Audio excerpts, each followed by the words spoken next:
مع اقتراب المواجهة المرتقبة بين البحرين والجزائر في كأس العرب 2025 تزداد حرارة المنافسة ويعلو صوت الترقب لدى الجماهير العربية التي تنتظر مباراة تحمل كل معاني الإثارة والندية. مواجهة حاسمة قد تغير ملامح المجموعة الرابعة وتكشف طريق التأهل لمن ينجح في خطف النقاط الثلاث. موعد مباراة البحرين والجزائر في كأس العرب 2025. تتجه الأنظار يوم السبت 6 ديسمبر 2025 نحو استاد خليفة الدولي، حيث تنطلق مباراة مشتعلة تجمع منتخب الجزائر الباحث عن الفوز الأول في البطولة بمنتخب البحرين الراغب في تصحيح مساره بعد خسارته في الجولة الأولى.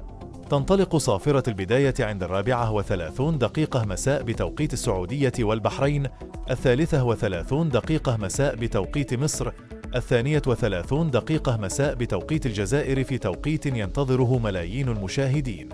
تشكيل منتخب البحرين المتوقع أمام الجزائر: يدخل منتخب البحرين اللقاء بقيادة المدرب دراجان تالاتش بخطة تقوم على التوازن بين الدفاع والهجوم، مع الاعتماد على سرعة الأطراف وصناعة اللعب من العمق. من المتوقع أن يقود محمد الرميحي خط الهجوم مدعوما بمهدي الحميدان ومحمد مرهون وعلي مدن، بينما يحرس العرين محمد الغربلي في مواجهة هجمات الجزائر الخطيرة. تشكيل منتخب الجزائر المتوقع أمام البحرين: أما منتخب الجزائر بقيادة مجيد بوقر فيتسلح بخبرة لاعبيه وقوة وسط الميدان الذي يقوده الثنائي فيكتور لكحل وياسين بنزية، بينما يتقدم رضوان بركان لقيادة الخط الهجومي. تشكيلة جزائرية متوازنة تسعى لتحقيق أول انتصار بعد تعثرها في افتتاح البطولة أمام السودان. توقعات المباراة وأجواء المنافسة: من المتوقع أن تشهد المواجهة نسقاً عالياً منذ البداية، نظراً لحاجة المنتخبين للنقاط الثلاث.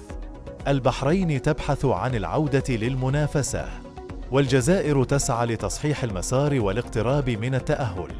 مباراة مفتوحة على كل الاحتمالات وقد تكون من أبرز مباريات الجولة الثانية. القنوات الناقلة لمباراة البحرين والجزائر في كأس العرب 2025 مع المعلقين: يمكن للجماهير العربية متابعة المواجهة المرتقبة بين البحرين والجزائر عبر باقة مميزة من القنوات الرياضية التي ستقدم تغطية شاملة واستوديوهات تحليلية قبل وبعد اللقاء. وتنقل المباراة عبر قنوات بين سبورتس بصفتها الناقل الرئيسي للبطولة، بالإضافة إلى قنوات الكأس القطرية. والجزائر تسعى لتصحيح المسار والاقتراب من التأهل. مباراة مفتوحة على كل الاحتمالات وقد تكون من أبرز مباريات الجولة الثانية. القنوات الناقلة لمباراة البحرين والجزائر في كأس العرب 2025 مع المعلقين: يمكن للجماهير العربية متابعة المواجهة المرتقبة بين البحرين والجزائر عبر باقة مميزة من القنوات الرياضية التي ستقدم تغطية شاملة واستوديوهات تحليلية قبل وبعد اللقاء. وتنقل المباراة عبر قنوات بين سبورتس بصفتها الناقل الرئيسي للبطولة، بالإضافة إلى قنوات الكأس القطرية. كما سيتم بث اللقاء على مجموعة من القنوات الخليجية المفتوحة، لكل منها معلقها الخاص. وجاءت قائمة القنوات والمعلقين على النحو التالي: دبي رياضية 1 يعلق على المباراة حماد العنزي. الشوارقة الرياضية بصوت المعلق محمد سليمان. عمان الرياضية تعليق راشد الشيذاني. الكويت الرياضية بصوت محمد النحوي.